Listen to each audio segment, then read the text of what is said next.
Hello and welcome to Blue Garden Cottage. It's lovely to have you with us again. Today obviously I'm making some jam. This is one I made last week, or was it beginning of this week? Yes, last week. Made some strawberry jam, and I'm making some more today because yesterday I harvested 8 kilos of strawberries, so they all needed to be dealt with today. And I thought while I'm making jam I might as well tell you how I do it, because there's a lot of videos on how to make jam from a lot of different people. I have been making jam since I was in high school. I've learned some different things and new things along the way, and most recently discovered that I don't have to use as much sugar. I could actually use very little sugar and no pectin to make jam, but that's a video for another day. For now I'm just going to show you how I usually make jam, and then I'll show you another day how if the experiment works out nice, how to do it low sugar and no pectin. But for now, this one didn't, even though I had double the amount of pectin in there, it didn't quite sit that well, and it's because these strawberries are low in pectin anyway, and I probably should have added a bit more acid in there anyway. Okay, so to start with, I make sure my counter is, my worktop where I'm working is clean and free of clutter, and then I'll get it all ready. Then first of all, I've got my jars ready washed in warm soapy water, rinsed out properly so there's no soap residue. Basically towel dry them in an oven tray. The oven is on at 120 degrees C. Then I'm going to put it in the oven while I'm dealing with the jam so that they could both sterilize and be warm, because we want to put the warm jam, almost hot jam, into, well, I think it should be more warm than hot, so it's in between warm and hot. So the jars need to be almost the same temperature as the jam, really, because otherwise the jars will crack on you. So here we go, I'm going to put them in the oven and I'm going to get stuck into what comes next. Now the jars are in the oven. I have the rings for the tops of the jars dry. I'm not going to need to sterilize them, but these I will. These are the lids that go inside. They do have little popper buttons, and this is, I've put one jar in that I've reused because that's all I had left, and it's a old jam jar, a bought one, and it's got a popper button. I like to use the ones that have got the buttons. I have used those without them, but as you know, they are perfectly fine, but I like to use the ones with the buttons. As long as they have this plastic coating on the inside and this little rubber seal, then they should seal really nicely. I've reused them about 2 to 3 times before replacing them with new lids. You can buy lids separately because it's kind of standard size for some. If you've got standard size jars, you can buy standard size lids for them. These ones the same, that plastic coating on the inside, the rubber seal over there. So we'll sterilize them by just sticking them in the warm hot water for a few minutes, whether it's the bought jar ones or the mason type jars, mason or ball jars with the screw top lids. They all go in the water, they'll sterilize there. Over here I've got a ladle, a butter knife, a pair of tongs and the funnel, and I will put them to boil as well, and that will sterilize them at the same time. Some people don't do that, I don't think they need to, but I do just for my own peace of mind. And that's about it. That's the setup over there. I have my wooden spoon. This has been simmering a little bit now already. I crushed the strawberries and I juiced 1 lemon after peeling the zest off. The zest, the juice without the pips, and the pith. I put the pith back in there after I juiced it. So that's coming out now, because now everything's ready. I'm going to take this pith out. That's been simmering nicely for a little bit now, so there should be enough of the pectin from that. I don't want it to be too bitter, so that will come out, and then I'll get back to you what I'm doing then. Right, so I've dried the lids. These I've let air dry. I have this little knob of butter, or margarine actually, because this is vegan margarine, but most people use butter. That's going to go in there, and that has this really magical effect of clarifying it and reducing the scum on the top. You don't need to do that, obviously, if you don't want to use any fat in there at all, but I mean, we're using sugar, aren't we? So what's the point of not using the fat, at least to make it clearer? It just has this magical effect on the color, and it clarifies it and helps to minimize the scum on the top, the foam. Look at that, it's already changing color. Look at that, how magic that is. It's just so, it's amazing the effect that that little drop of margarine or butter, whatever you want to use, is having on that. So now I'm going to continuously stir it. I've turned the heat up because it's been simmering, and you can tell from there it's kind of reduced a huge amount. So I'm not hardly going to get 3 jars out of this. There was 1 kilogram of fruit that went into here, and about 500 grams of sugar. So I've got less sugar in here than normal, because usually I would use 1 kilogram of fruit to 1 kilogram of sugar, but I'm experimenting with a little bit less sugar. But normally it's 1 kilogram of fruit to 1 kilogram of sugar. I put the crushed fruit in with the sugar and then stir it until it's all dissolved. You can use a metal spoon, and when you put it in like that and lift it up, if there are grains of sugar on the back of the spoon, you know it's not yet dissolved. At a low heat, simmer it, and then as soon as the sugar is dissolved, you turn the heat up and stir constantly like this until it gets to a rolling boil. Now a rolling boil is when you can't stir down, and that's when you take the spoon out and leave it for a little bit. So I'm just going to do this for a second. Well, it's not a second, it'll take quite a few minutes really to get to a rolling boil. And my cooker doesn't have a plate big enough for the base of this pan. You don't have to use a jam pot. I've used that pot in making jam before. This works perfectly fine. It's just as long as there's not too much liquid, because when it gets to a rolling boil it kind of rises in the pan. Oh, lemon peel there. Is it? Oh no, that's fruit, that's fine. Some people, I mean, I have done in the past, I blitz this. I've just mashed up with a potato masher, but you can the fruit leather stuff I've blitzed up with a stick blender to make it completely smooth, because I cannot stand chunks of fruit in my jams. I have also, because the grandchildren don't like the seeds, well, the one grandchild doesn't like the seeds, so I have actually, before ever starting to heat it, I blitz it up completely first, strain it through a sieve to get the seeds out, and then I put in the sugar and get on with this stage. Okay, it's almost getting to a rolling boil, and when it gets to a rolling boil I will let it simmer for at least another 5 minutes.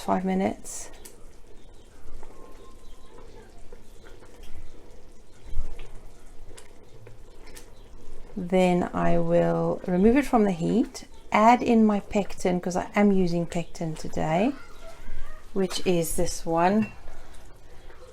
There isn't really any other additives in here except for the citric acid.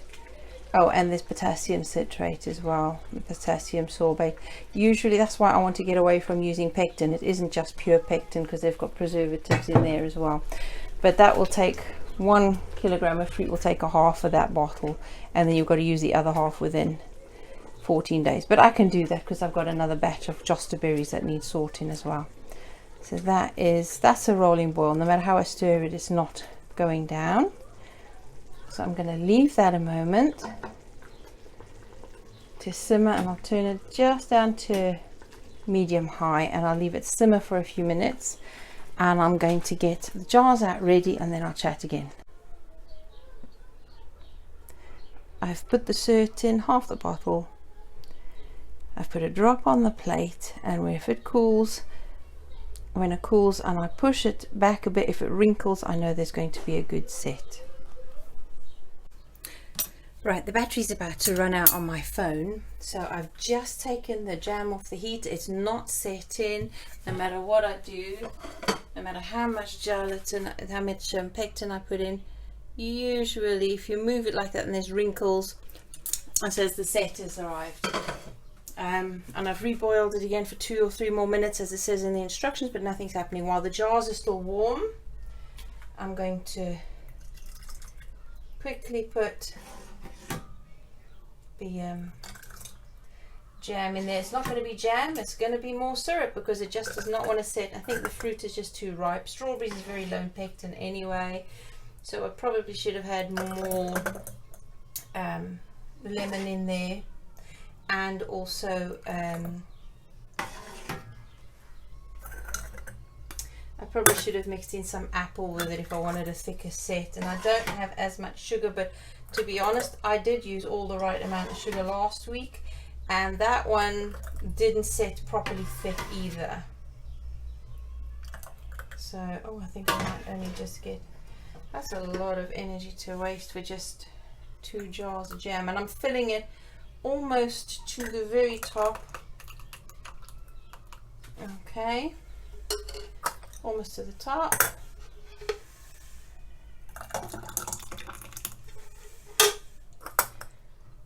Funnel makes it a bit safer. Nope, that's not going to be a full jar. So really, and mind you, it looks like it wants to set as it's sitting in the pan, cooling off a little. Okay, wow, there's a lot of concentrated fruit in there. Right now, this is what the butter knife is for that I sterilize, because there's air bubbles on the top. We do not want air bubbles in our jam. So I'm just stirring it to make any air bubbles in there come to the surface. And I'm popping them. We do not want air bubbles in the jam. Let's check in the jar. No air bubbles, because that's where some spoilage can happen. Get rid of those bubbles. Right, this is the shop bought lid, straight on top, and this is the mason jar on there. I will seal this one up, even though I know it's not, oh heck, there's still some bubbles in there. Even though it's not going to set, this will be used immediately once it's cold. That's not going to keep, obviously, as soon as it's cold, because obviously there's a heck of a lot of air in that one, right? So now I'll pick it up. These are really very hot, be careful not to burn, and tighten the lid, put it on that tea towel. Okay, I do not think this is going to set, however, I have been using some of the others that haven't set as a sauce, and it is so good. Oh, hot, hot, hot. Don't use your hands. Right, I'll put that up there for now. Okay. Right, so that is all the jam I got out of 1 kilogram of fruit on this batch, because it reduced so much. So there's going to be a very strong strawberry flavour in that one. It's not as sweet as it usually would be because I've put half the sugar in, but it's going to be a really strong flavour, and it's still good. I mean, this is going to take this. It'll take a few minutes. I've tightened it. Some people I have seen turn the jar upside down so that the heat can heat up the lid again, but the jars are still hot. Even this is hot to touch, so I know that it's going to form a seal there, and as it cools down and the air shrinks in there, it'll suck the buttons down, and that's how we know it's sealed. Just like this one, this is a reused jar that I used 2 weeks ago, and the button has sucked down, it won't come back up, so I know that it has sealed properly. And as you can tell, it's not that thick, it's not quite syrup, it's not syrup and it's not jam, it's kind of a thick sauce in between. And I have been using it as jam because there was also another half jar in the last batch. I've been using it as jam, we've been using it on ice cream.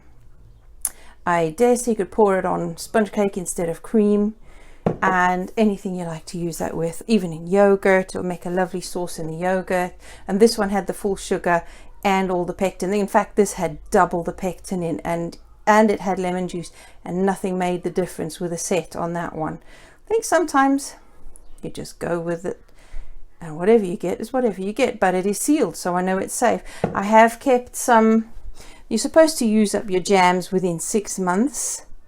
I have opened a jar once that was a year old, and it was extra thick, almost like a cheese rather than a jam, but there was not much flavor in it at all. It was still safe because the seal was still fully sealed, but it just didn't taste that good at all.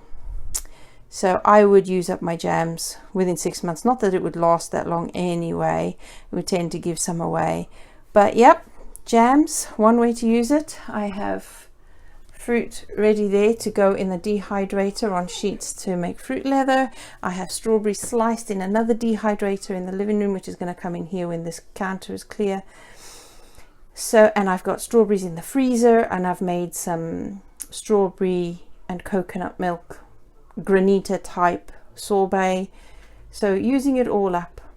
And I think once I've dried it, if I could dry it crisp enough, I will see if I can powder it as well. I would love to have a freeze dry. But anyway, that's my jam making for today. It always comes out differently.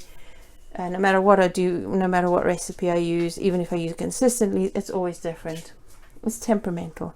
But the safety things are important. And a third pick-in. That's a load. That's my foot there. So that's a load of strawberries on a third pick-in, and that is from not very much work at all. Literally, we stuck the strawberries in the first year that we created the garden. It's now the 4th year, and they perpetually just set off their runners. They've encroached in the path now, so the end of this season, those that have grown in the path will be potted on, ready to go in the strawberry tower when that's built. But the point is, we have had more than around 12 kilograms of strawberries out of just my front garden, and these are all the strawberries growing all over the ground. They've created ground cover. They have fed a lot of the plants because they're nitrate fixing. They have fed the bees with their flowers and all the other insects.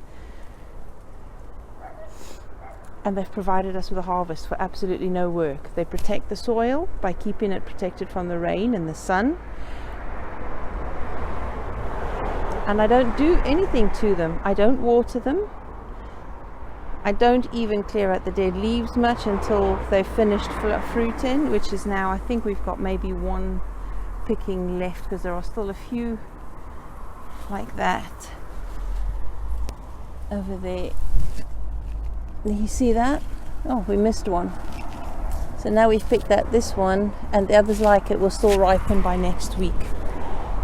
So every week for about 4 weeks we get a few kilos, and this will be the last picking next week. A lot of them have gone moldy underneath because of the rain that we've had, and of course the strawberries do not like sitting on wet soil. And of course all the bark chips that have been down have all composted away. But there you go, for that little bit of work, from that area all the way around the back of me, all the way around to the front, and we've got 12 kilos of fruit off that for no work. That's why we like this kind of gardening. And all I have to do for that is harvest and process the fruit, and at the end of the season pick all the strawberry plants out of the paths to gain the paths back again. And then the older parent plants we can put in the composter to allow space for more runners to sprout in between and keep the ground covered. We've still got a bunch of rhubarb to harvest there as well. So there you go. And for all of that, we have enough strawberries to last us into winter. I've dried some, I've made fruit leather, I've made jams and sauces, and what else? Frozen some whole. So we do still have fresh strawberries there. They'll be fine for a couple of months in the freezer. So anything else I need to process to keep them for longer. There you go. And I still had strawberries at the beginning of this of summer from last year that were still perfectly fine frozen in the freezer. They didn't even get freezer burn. So as long as they're sealed properly, they'll be fine.